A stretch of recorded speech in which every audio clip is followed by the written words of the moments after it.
किसी ने कहा था कि मेरे नबी अलैहिस्सलातु वस्सलाम को इल्म गैब नहीं, सरकार को क्या पता बाद में क्या होने वाला है। मैं कहता हूँ आओ ये हदीस मुबारक सुनो और तुम्हें पता चले मेरे नबी ने बयान क्या क्या कुछ किया है, कहा क्या क्या कुछ है। तेरी नज़र खारजार शब में गुलाब तहरीर कर चुकी थी, उजाड़ नींदों के ख्वाब में इनकलाब तहरीर कर चुकी थी।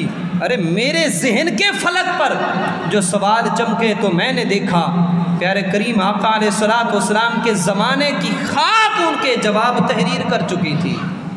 मेरे आका तो आका रहे, मेरे आका के ज़माने की खाक ने भी आज के मसाइल का हल बताया है। मेरे आका के सहाबा ने सब कुछ बताया। प्यारे करीम आका अलैहिस्सलातु वस्सलाम का सहाबी हज़रत अबू दरदा और हज़रत जुबैर बिन नुफैर रज़ियल्लाहु ताला अन्हु, आप कब्रस फतह हुआ, या अल बिदाया वन निहाया 7वीं जिल्द के अंदर मौजूद है। कब्रस फतह होता है, बहुत बड़ी फतह हासिल होती है मुसलमानों को। कैसी फतह हुई? उस फतह से इतना माल गनीमत आया कि मस्जिद नबवी शरीफ सोने जवाहरात से भर गई। वहाँ के काफिरों को मुसलमानों ने पिंजरों के अंदर बंद कर दिया, जैसे हम जानवरों को पिंजरे के अंदर बंद करते हैं, वैसे मुसलमानों ने काफिरों को पिंजरों के अंदर बंद किया, उनकी औरतों को कैदी बना लिया। और जिस वक़्त हज़रत अबू दरदा और जुबैर बिन नुफैर कब्रस में दाखिल हुए, मुसलमानों की ये शान और शौकत देखी, हज़रत अबू दरदा रोने लग गए। हज़रत अबू दरदा रोने लग जाते हैं।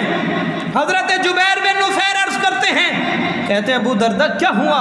वही हागा तू तबाह हो जाए, आज तो बड़ा खुशी का दिन है, बड़ा मुसर्रत का दिन है। रब ने इस्लाम को और अहले इस्लाम को इज्जत अता की, मकाम और मर्तबा अता किया, इतनी बड़ी फतह से नवाजा है, इतना माले गनीमत आया। हमने काफिरों को पिंजरों के अंदर आज बंद कर दिया है, आज बड़ा खुशी का दिन है। और अबू दरदा तुम रोते हो, तुम आंसू बहाते हो, तुम गम करते हो।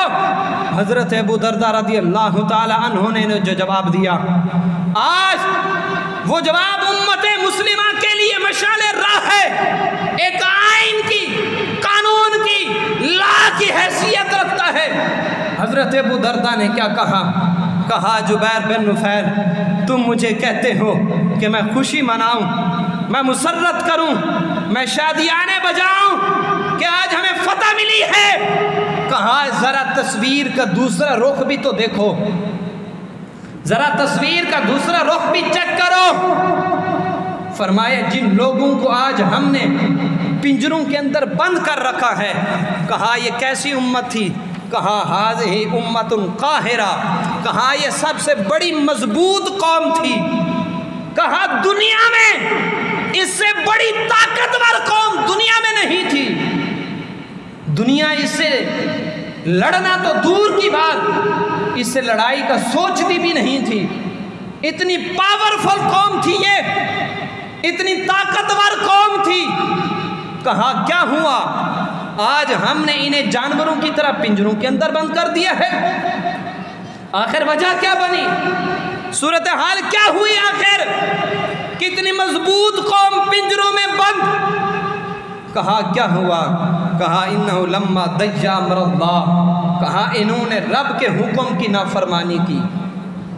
कहा इन्होंने रब के हुक्म की नाफरमानी की, अपनी मनमानी की। तो क्या हुआ? कहा आज हमने इन्हें पिंजरों के अंदर बंद कर दिया। मैं कहता हूँ हज़रत अबू दरदा को इराक की सरजमीन, वो अंबिया की सरजमीन की लुटती हुई इज्जत नजर आ रही थी। आगे जो जवाब दिया हज़रत अबू दरदा ने, वो बता रहा है अबू दरदा पाकिस्तान के मुसलमानों की हालत देख रहे थे, फ़लस्तीन के मुसलमानों की हालत देख रहे थे, अफगानिस्तान, शाम, लुबनान, यमन के मुसलमानों की हालत देख रहे थे। तभी पुकारा हज़रत अबू दरदा ने, कहा कहा इन्होंने रब के हुक्म को छोड़ा, हमने इन्हें पिंजरों में बंद कर दिया। कहा अल्लाह की कसम, मुझे डर है, मुझे खौफ है जो मुझे रुला रहा है, कहीं उम्मत मुस्लिमा की हालत भी यही न बन जाए, कहीं उम्मत मुस्लिमा को भी इसी तरह पिंजरों में न बंद कर दिया जाए, कहीं उम्मत मुस्लिमा भी इसी तरह गाजर और मूली की तरह काट न दी जाए। कहा मुझे इस चीज़ का खौफ हो रहा है, डर लग रहा है। हज़रत अबू दरदा ने वजह क्या बताई थी? कहा इन्नहु लम्मा दय्या अम्रल्लाह, इन्होंने रब के हुक्म की नाफरमानी की, रब के हुक्म की नाफरमानी की तो सुपर पावर कौम जो उम्मत काहिरा थी उसे हमने गाजर और मूली की तरह काट कर पिंजरों में बंद करके रख दिया है।